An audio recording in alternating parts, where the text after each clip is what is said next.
Real fast before I start, I know people have been asking me to review more PC games. Please, by all means, let me know which games you would like me to actually review. List them in the comment section below. Please try to go the cheaper route, as I am broke as fuck right now. Okay, thank you. Enjoy the review. Let's go. It's the Whitey Show. Whitey Show. Whitey Show.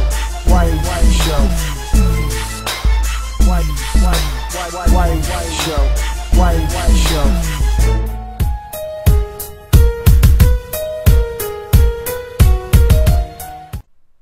The chill outside is seeping through the cracks in the windows. My heart is racing from last night's scavenger hunt.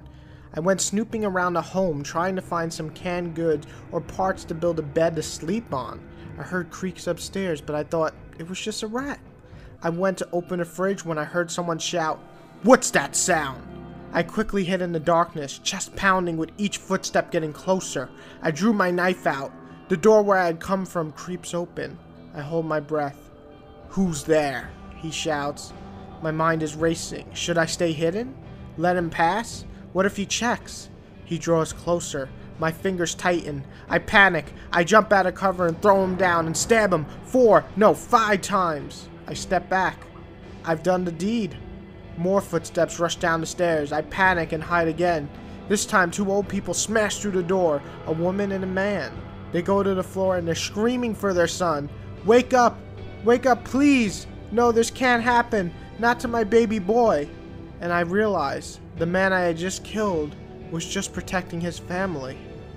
And that is a taste of This War Is Mine. Waits for no man, and ain't got time to shake your head. Get that side check, put it in pockets till I get back. Going downtown. The good right off the bat is the storytelling without actual storytelling. What I mean by that is the game sets you up with these choices and decisions that you have to make to pave your own story.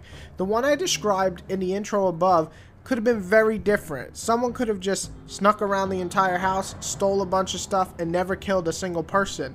Another person could go in and kill everyone. Or another person could go in, saw the situation that these people were living in, and left quietly so they wouldn't die. That's what makes this so unique in its storytelling. You make the story. Another strong positive is the art style and atmosphere. It's dark, it's moody, it's sad, it's terrifying, it's scary. All these words are just racing through my mind as I'm playing this. The atmosphere leaves you depressed at times, while the art style is in itself awe-inspiring. From the movements to the environments to the emotions you get from these kind of comic strip characters, yet have a realistic take on the world. It's simply put, beautiful and powerful to stare at. The idea of the gameplay is making sure you survive with a group of people.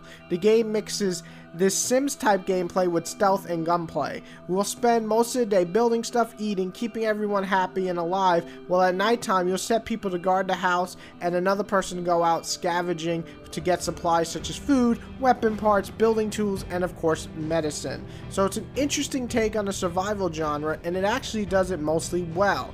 On top of that, the controls and the managing of the home itself and searching for things all work pretty well. No problems there, and it's pretty easy to learn by the 3rd or 4th day in the game.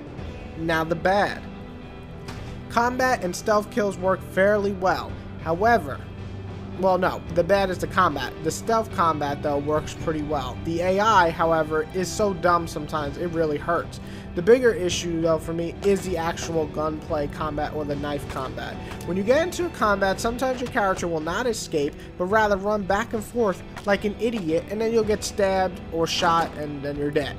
Taking on more than one person at a time is a sure way to die as well. However, taking on just one can also be a sure way to die, because it has happened thanks to the shabby running movements and your characters not being very good with the weapons that are vastly better than the weapons the other person are holding, but your character just seems to be retarded when it comes to actual combat. The taking care of your people Sims part during the day is great, but sometimes a little too slow. You can only hope for the speed up function. There is a way to skip to the nighttime, which is great. However, just speeding up the normal movements of going from point A to point B in the house definitely would have been a nice upgrade. Waits for no man, and ain't got time to shake your head. Get that side check, put it in pockets till I get back. Going downtown. This War of Mine isn't an easy game to review. It left me feeling terrible sometimes after playing, a few times frustrating when it came to the combat of course. However, a sense of feeling something is truly remarkable for video games. They really have to touch me to make me feel something, and they did. I think fixing the combat and making things speed up a little during the day would definitely help in the next title. But as it stands, for 20 bucks, you're getting a game that gives you, and trust me, I hate using internet slang, but it's true here, the feels. It's worth the price of admission and definitely worth checking out. Just be prepared to feel sad and maybe even want to stop playing for a bit because it was just too much to take in all at once. I'm giving this one an 8 out of 10. Thank you, and go and enjoy. Or try to enjoy. It's kind of depressing, so it's really hard to enjoy, but still.